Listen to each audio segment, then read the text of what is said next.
Hello everyone. Today I am going to explain a circuit called DAC, that is digital to analog converter. So the inputs are digital inputs, and my circuit will convert that digital input into the analog output. So I have selected a 4-bit R2R DAC. So here 4-bit data will be applied, 0000 to 1111, and equivalent analog output we need to get. So my circuit is R2R DAC. That means R means resistor R. 2R means twice the value of resistor R. So these are the only two values of resistor what we have to put in the circuit. Only either R or 2R. Maybe 1K and 2K, or maybe 2K and 4K, something like that. The formula to calculate the output voltage, the analog output voltage, is given by this formula here, where VREF is a reference voltage, maybe 5 volt, maybe 10 volt, whatever you can choose, no problem. It is multiplied by 8 times D3 plus 4 times D2, 2 times D1 plus D0, where D3, D2, D1, D0 are my the inputs. So like 0, 0, 0, 0, 0, 0, 0, 1 up to 1, 1, 1, 1 divided by a 4-bit number here, 2 power 4, that is 16. So 8, 4, 2, 1 are the weights of those particular numbers starting from MSB to the LSB. So I have calculated already the theoretical voltages, what we are expecting by putting into this particular formula. So if it is 0, output should be 0. Obviously it should be 0. If it is 0001, it is 0.3125. If it is 0010, 0.625. Similarly, if the inputs, all inputs are made high, 1111, then it is 4.6875 is the output voltage, what we are expecting from the circuit. Okay. Now, if I go to the circuit, so I have already constructed a circuit over here. As I told here, say this is in the series arm, I have a resistor which the value equal to 1K. In the parallel arm, the resistor value equal to 2K, and there's a feedback from output to the input with a value equal to 1K. And this resistor network connected to the positive terminal of the op amp, and here I'm getting the output voltage. I'm using switches here, SPDT switches here for supplying the inputs either 0 or 1. Now let me start with a new project. I'll take a new project here. Okay. I need resistors and components which we will choose. Okay, I already have op amp 3D virtual. This is comes under the directory analog group analog. Under that analog virtual op amp 3D virtual you can choose. Fine, I can place it over here. I need resistors which are available in the basic group resistor. Somewhere here, yes. Choose resistor, any value, no problem here. So I need 3 1K resistors which I'll place in series. I need around 5 resistors in the parallel arm which I'll place here.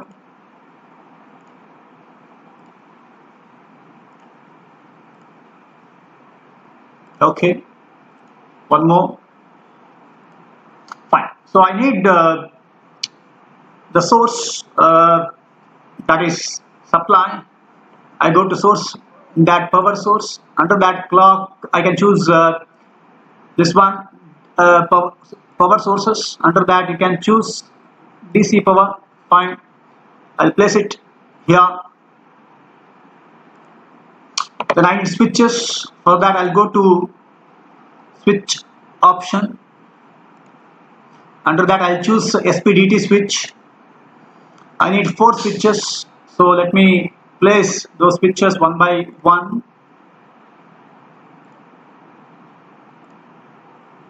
Okay, this is the third one, third input, the fourth input. I also need one multimeter to measure the output voltage. This is available under the group that is analog. Under that, sorry, this is not okay, analog. Under that it is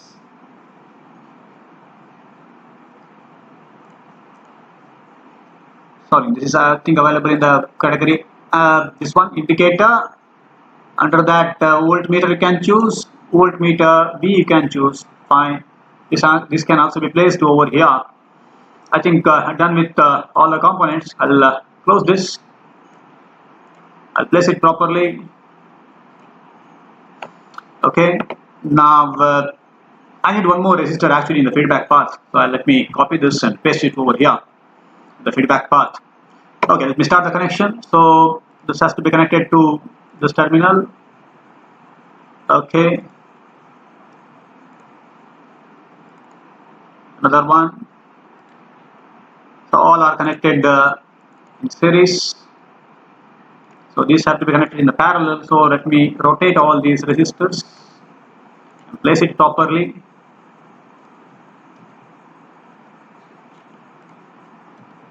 Okay, this is another one.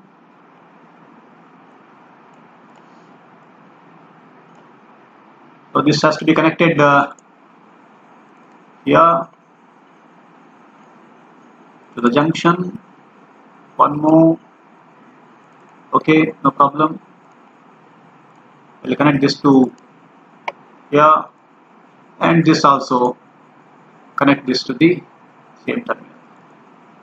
The value of this resistor should be 2K, which we will change later. Fine. This is the feedback for the inverting terminal from the output. Okay.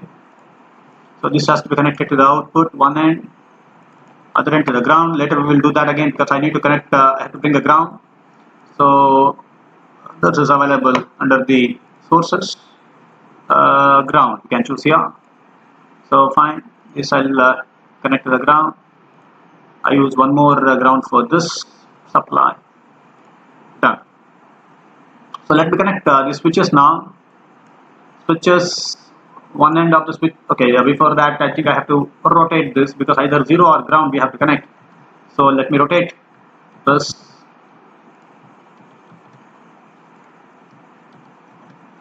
Okay, now one end of all the switches I will short together, will be connected to the VCC or a supply. That's the reference voltage. Done. Oh, sorry, this is wrong here. One, I have connected this. Let me change. Okay, done here. The first one. Second one should go to the ground. That is 0. We are applying the 0 through this position. Okay, so let me connect this. Okay, supply I will connect to the ground. Yes, I take a one junction. I place it over here. So through this I will connect to the switches, and this is connected to the VCC. Now this should go to the inputs. So this is one input. This is second input. So much gap. Okay, this is the third one. This is the fourth one, the fourth input. So anyway, this has to be connected to the ground. So let me connect over here. Okay, so this is again to the ground. Now value has to be changed to 2K. So this is 2K.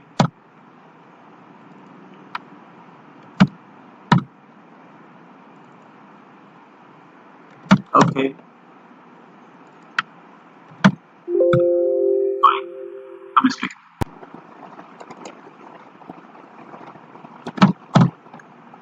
This is 2K. Done. So let me save this project. I'll give a name as DAC new because I already have a file there. DAC new. Okay, done. Now let me run this, check whether I'll get output or not. Okay, so I'm getting a 0 volt because I think everything is connected to the ground. Now what I'll get, I'm getting 0.75. Okay, I should be getting a 0.35, something like that. Okay, so because my reference voltage was 5 volt, which I selected earlier in my description. Now we have this 12 volt. So let me make it 5 volt. Then I will check the output. Okay, now everything is 0. This is okay, both are connected over here. So this is 0.312. See, I'm expecting a 0.375, something like that. I think the description, as I told here. Okay, just I'll stop the simulation just to confirm with my answer whether it is matching or not. In the description for 0001, it should be 0.3125. Right? Now, what I'm getting is 0.312. So it is exactly matching with the expected answer. So let me change the numbers now.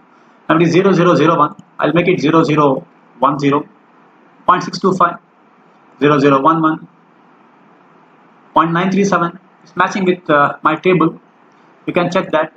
0100, 1.25, very good. 0101, 1.562. I'll go to the last condition, that is 1111, and let me check whether I'm getting output or not. For 4.6 something I have to get. Yes, it is matching with my expected output, 4.687. So I'm giving 0 or 1 over here through the switches, and it is converted into equivalent analog output. So I have used switches as digital input. What we can do is we can use a counter here, 7493, say 4-bit counter, mod 16 counter, and as the counter states changes, accordingly the output also changes. So which I have already I have done here. This connection I have made already. So same R2R DAC. I have used a digital meter. I have also used a CR to show the output. This is my counter. I see. Just look at this. This is a 7493 counter which has input A, input B. Both are clocks basically. These 4 are the outputs. This is a reset pin. I'm not using a reset pin, so I'll connect that to the ground because it's active high. And pin number 12 and 1 is shorted. 14 is a clock. Okay, for a mod 16 counter.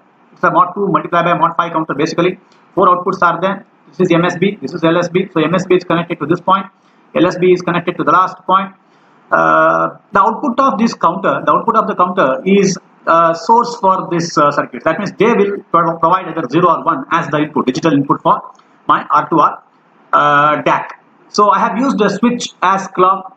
There is also a clock signal. Both I am using here. Just to, I'll tell you the difference between this because this changes continuously, and this according to my wish, I can apply a clock signal over there with 12 volt supply and 10 volt supply I have chosen. Let me show you the output for this. Now it is 0. Okay, now I have used a clock pulse, this clock pulse as the input. So as the input is changing, the output is also changing over here. If I observe a waveform, just look at this. Just look at this. I'm getting a staircase type of waveform here because okay, suddenly once it reaches a high voltage, say 1111, my input, it reaches a 4.6 something voltage and suddenly comes back to 0. It starts again, it's a cycle restarts. It's a staircase type of waveform what I am actually getting over here. So I can modify this also. Okay, if you want to see it properly, just okay. As you can see over there, this is changing. This is continuously changing something like this. If you want to observe the voltage, that is also possible. See, now I have kept somewhere here. I use this one. Okay, so what is the voltage? I start with this one.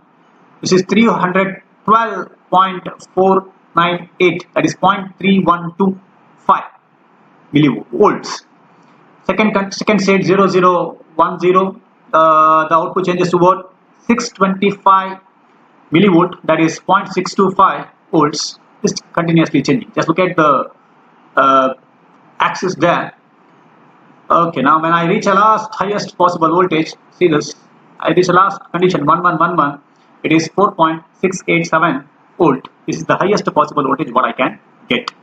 Now, if you believe that this is changing very fast and I cannot observe or I cannot take the reading by using this multimeter, what you can do is you can disconnect this clock signal and use the switch as clock. So as and when I apply a clock, then only the output changes. Okay, again I started with a 0.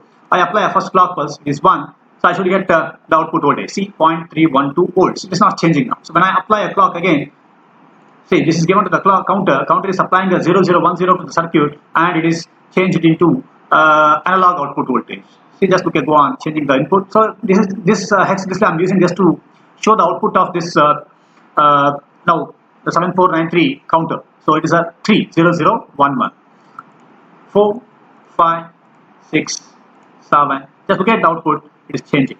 Okay, it takes a bit time actually to produce the actual output for that particular input.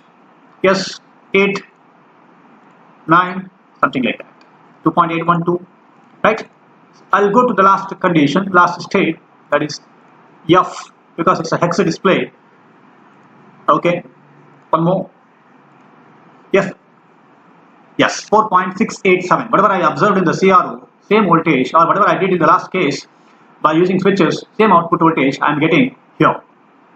So this is R to R DAC. The rest of values are R to R. So the digital input is converted into the analog output. Thank you for watching this video.